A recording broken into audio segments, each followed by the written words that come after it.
আমাদের বিভিন্ন কাজে আপনারা অত্যন্ত আন্তরিকভাবে সকল সময়ে আমাদেরকে সহায়তা করেছেন, যা আমাদেরকে সত্যিই কৃতজ্ঞ বিমুগ্ধ করেছিল। আজকে আমাদের বিদায় লগ্নে আপনারা জানেন দেশে একটা বড় ধরনের জনতার ছাত্র জনতার যে অভ্যুত্থান, এটা আমাদের দেশকে আগামীতে প্রবল সংস্কারের দিকে এগিয়ে নিয়ে আরও সুন্দর একটি বাংলাদেশ সৃষ্টির যে প্রতিশ্রুতি দেওয়া হয়েছে, আমরা সকলেই আশাবাদী সেই স্বপ্ন অচিরেই বাস্তবায়িত হবে। আগামী দিনের বাংলাদেশ সকল বিষয়ে প্রশাসন, বিচার, নির্বাচন সব কিছু অনেক সুন্দর হবে।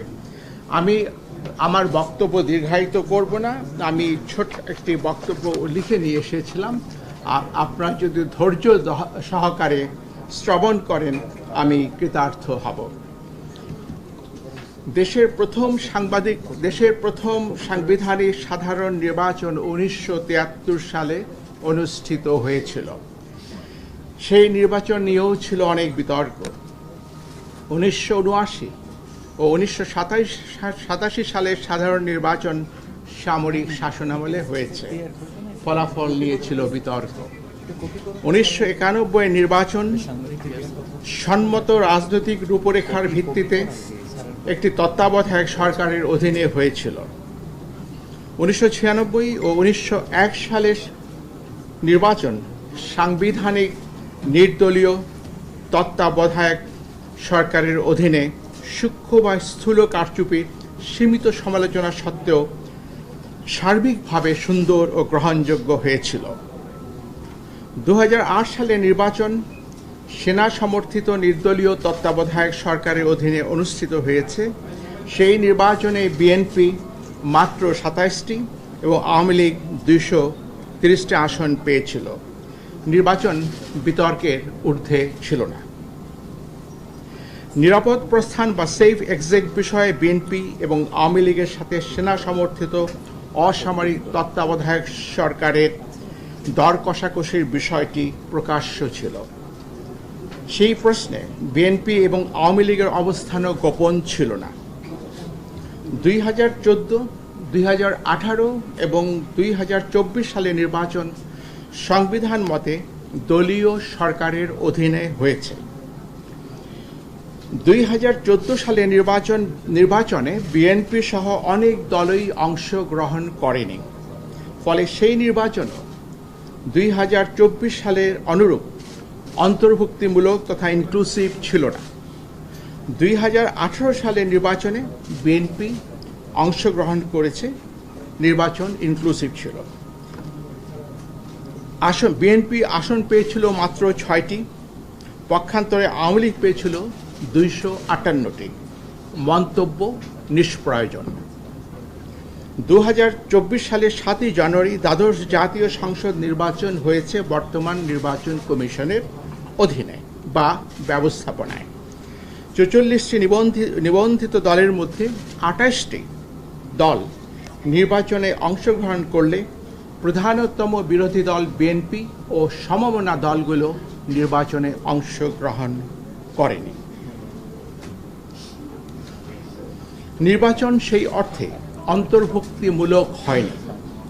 কমিশন বিএনপি সহ সমমনা দলগুলোকে নির্বাচনে অংশগ্রহণের জন্য একাধিকবার আন্তরিকভাবে আহ্বান করা সত্ত্বেও তারা নির্বাচনে অংশগ্রহণ করেননি। নির্বাচনে অংশগ্রহণ করা বা না করার বিষয়টি একটি রাজনৈতিক দলের নিজস্ব বিষয়। নির্বাচন স্থগিত বা বাতিল করে দেওয়ার মতো কোনো সাংবিধানিক ভিত্তি ছিল না। সেই কারণে অনেকেই কমিশনকে দোষারোপ করছেন। নির্বাচন কখন, কী কারণে, কতদিনের জন্য স্থগিত করা যাবে তাও সংবিধানে সুস্পষ্টভাবে উল্লেখ করা আছে। অতীতে কখনোই কোনো নির্বাচন বাতিল করে দিয়ে কোনো কমিশন পদত্যাগ করেননি। সম্প্রতি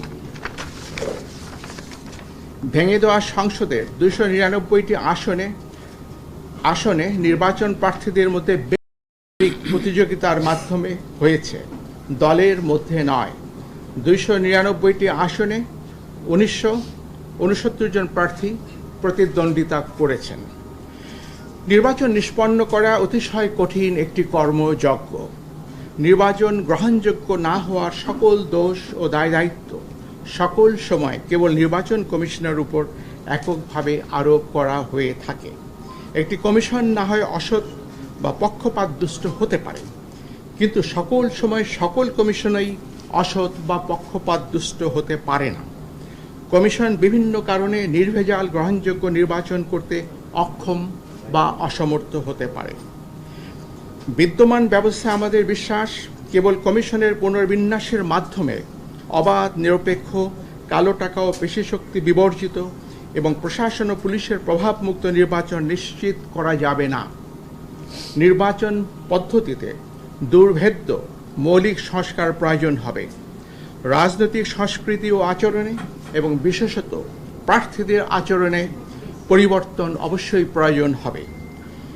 1973 থেকে হওয়া অতীতের অন্যান্য সকল নির্বাচন ছাড়াও 2008, 2014 এবং 2018 সালের নির্বাচনের বিতর্কিত সন্দিগ্ধ বিষয়গুলো বিবেচনায় নিয়ে কমিশন পরবর্তী সকল নির্বাচনগুলো সতর্কতার সাথে আয়োজনের চেষ্টা করেছে।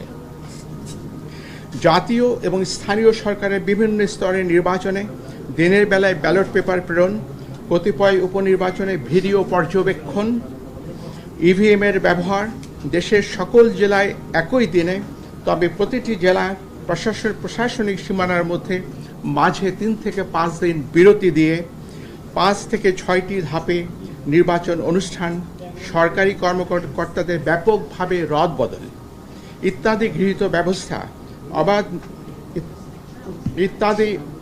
গৃহীত ব্যবস্থা নির্বাচন অবাধ, নিরপেক্ষ ও সুশৃঙ্খল করতে অনেকটাই সহায়ক হয়েছিল।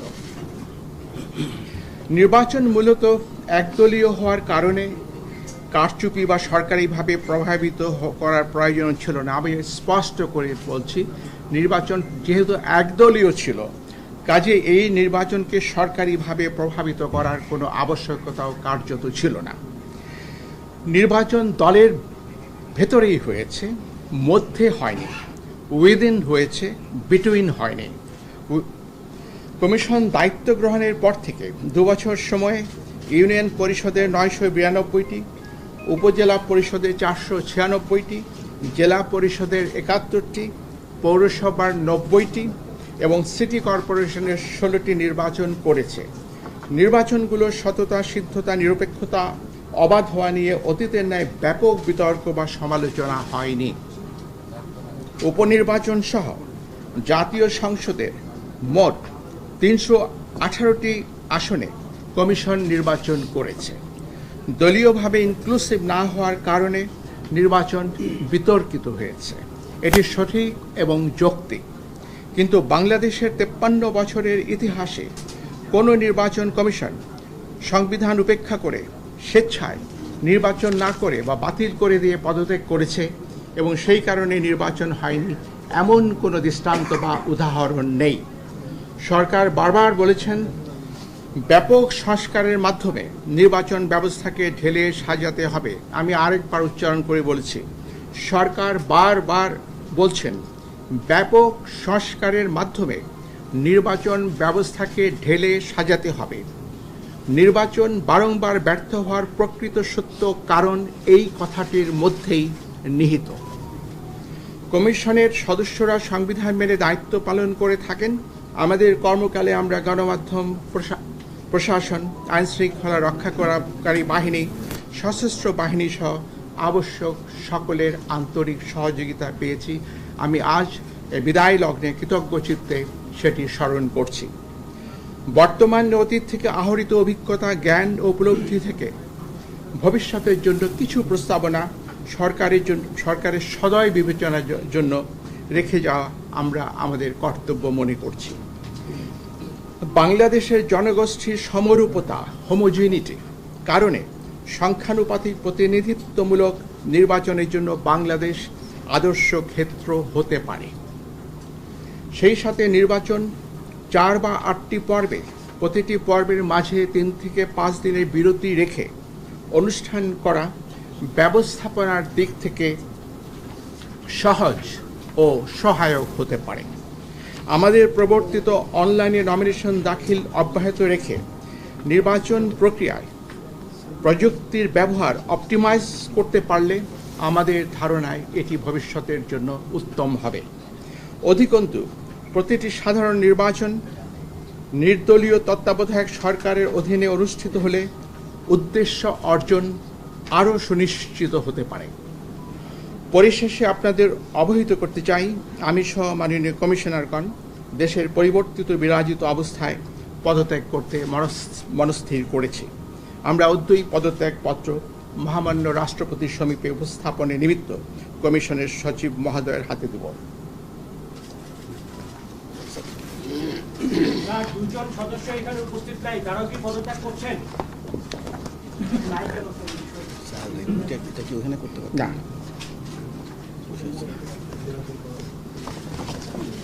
সচিব প্রশ্ন নেওয়ার সুযোগ। আসে। Thank you.